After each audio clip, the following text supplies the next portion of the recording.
fire signs, Aries, Leo, Sagittarius, Ascendant, Sun, Moon, Venus, Rising, and those of you cross-watching, welcome to your Tarot Love Messages. Today we're going to take a look at and see what's going on with the silence between the two of you. So why are they not communicating, why they're not reaching out, or they're not responding, why do they ghost you here? We'll go ahead and see what their silence is really saying and what this silence between the two of you really means. It is going to be a general reading, guys. Please just keep that in mind. If you are after a personalized tarot reading with myself, please feel free to reach out and inquire. I will list my email address just below the video here. Okay, now let's go ahead and take a look and see what messages are coming up for you here. Okay.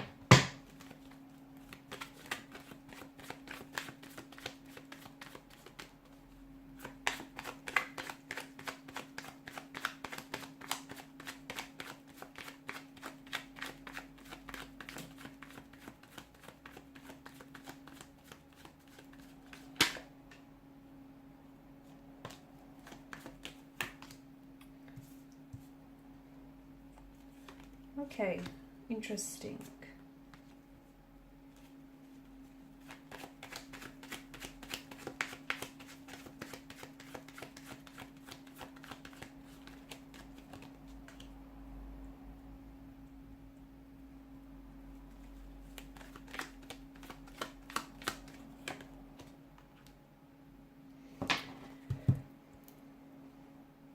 Okay, so with this particular situation, I'm getting withdrawal here, withdrawal from your partner, from your romantic energy. So it feels like someone here is keeping silent because they may be experiencing a range of emotions. They could be really angry, they could be fearful, they could be sad here, they could be confused, a little bit uncertain here. So they're withdrawn. So maybe this is someone who you might still be communicating with this person, but it just feels like the communication isn't the same. Okay, it's reduced, they're not saying as much, or they could really be weaponizing their words. They could be really snarky and bitter and just like throwing jabs at you. It could be very short and brief.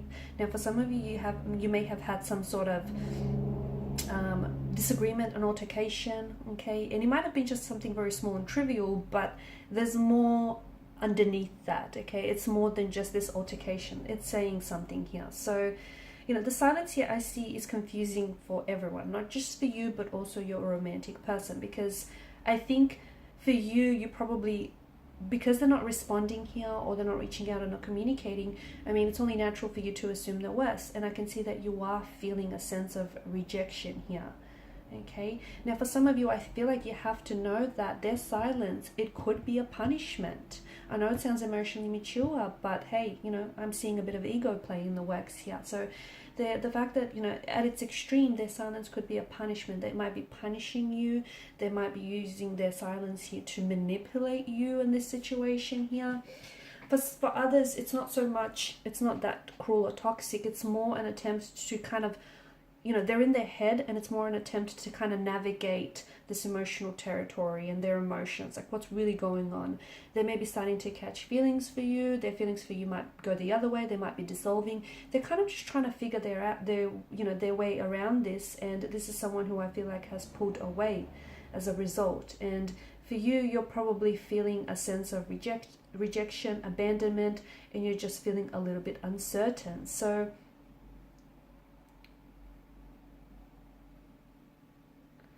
okay, also if you're a female watching this, and if you're dealing with a male, you know, when a man is feeling really loved and he's getting the attention that he wants in a relationship, you know, if he initiates physical affection, and, you know, if you reciprocate here and it's all good, a woman in return will openly express her love for him, and, you know, the two of you are glowing in the intimacy.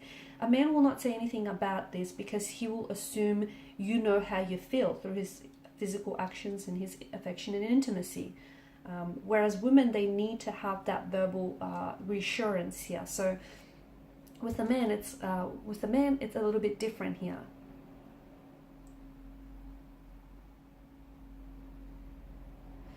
Okay, silence is not necessarily golden, and not in this case as well, because I feel like I'm seeing that there is a silent withdrawal from your person, and I do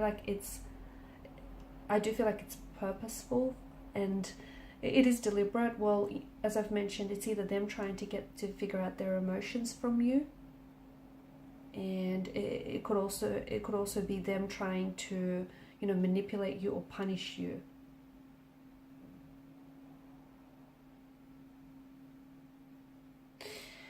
I'm also seeing some of their behavior here. So someone here is pursuing an energy. Okay, so I'm not sure if you're the pursuer. So I'm getting two different types of energy: pursuers and withdrawers. The person that is pursuing here tends to cling. So if they pull themselves back, it's probably not a good idea for you to pursue, because then you can come across as a little bit demanding, a little bit pushy, and that's going to have your person withdraw more and more away. Okay, they're going to pull further and further away. Also, pursuers can come across as a little bit attacky. Okay, you might not mean to come across that way, but you come across a little bit attacky. Or that if they're the ones that are pursuing, then that's how they're coming across. So take it as it resonates. Withdrawers then retreat, they pull back. And it's like this song and dance that you do. You know, pursuers then can come across as very intrusive. Withdrawers will then respond to that by putting up barriers. Pursuers can be very controlling. Withdrawers will be like surrender here. Pursuers think they're right. Withdrawers think they're wrong. Pursuers lead. Withdrawers will follow. You know, pursuers, the pursuer here will feel very helpful, whereas the withdrawer will feel very helpless. So it's like this song and dance that you're doing. And it just feels like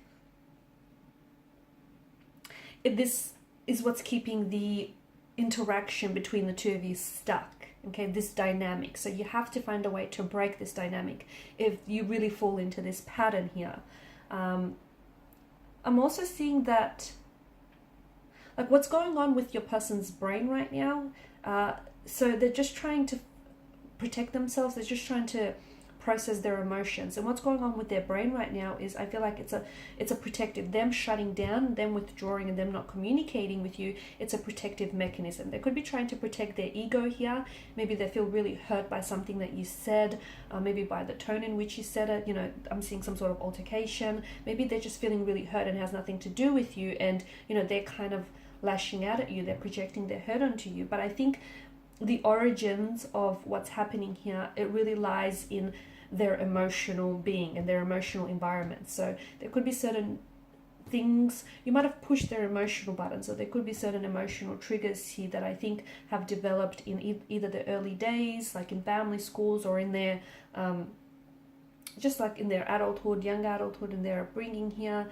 And it feels like this person is really struggling to find an emotional language. So if they are hurt by something that you've said, it might bring up memories of, you know, their abusive parents or their abusive upbringing here. And instead of communicating with you, this person is then, you know, they withdraw here. Okay, they withdraw because their brain, it just feels like their mind here has little need or capacity to talk about these emotions, because it's not how they were brought up here.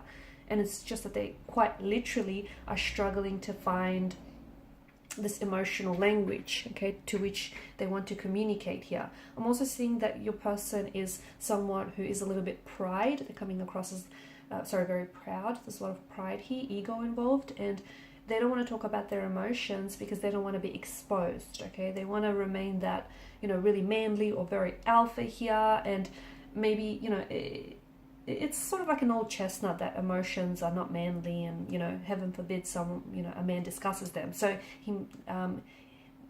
he or even she, because they're an alpha energy here, they might just be being exposed here.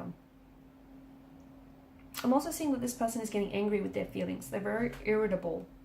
They feel frustrated at just having these feelings, whatever these feelings are in the first place. Because you remember, this is an energy that doesn't do feelings very well. And I think silence is an attempt for them to protect themselves, possibly also protect you from causing more damage to this relationship connection here. Because I'm seeing that there's already some sort of conflict or existing tension.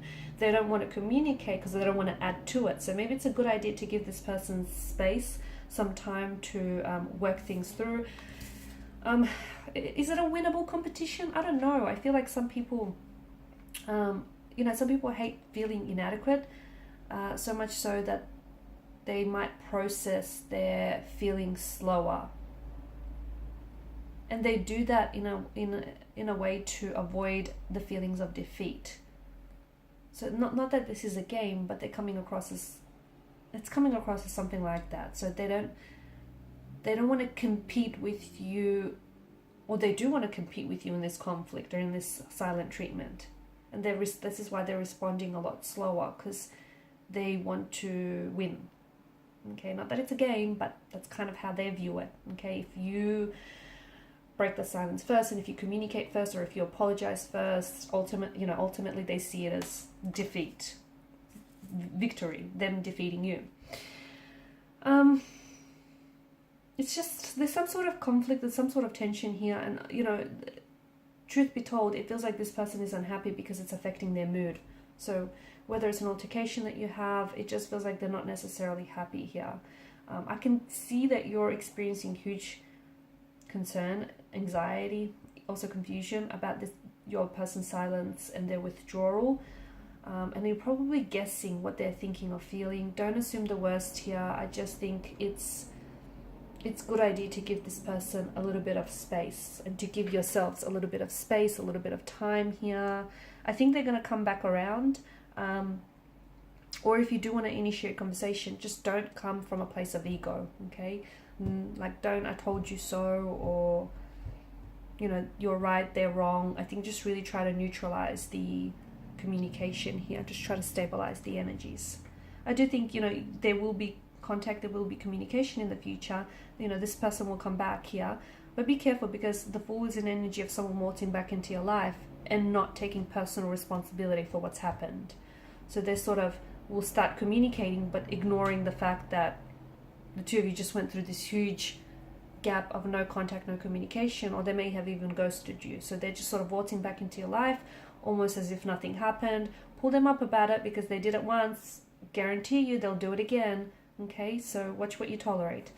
Okay, guys, and these are your messages. Thanks so much for watching, listening. Please show your support by liking, sharing, subscribing to the channel. For those of you interested in a personal reading, feel free to inquire. Bye for now.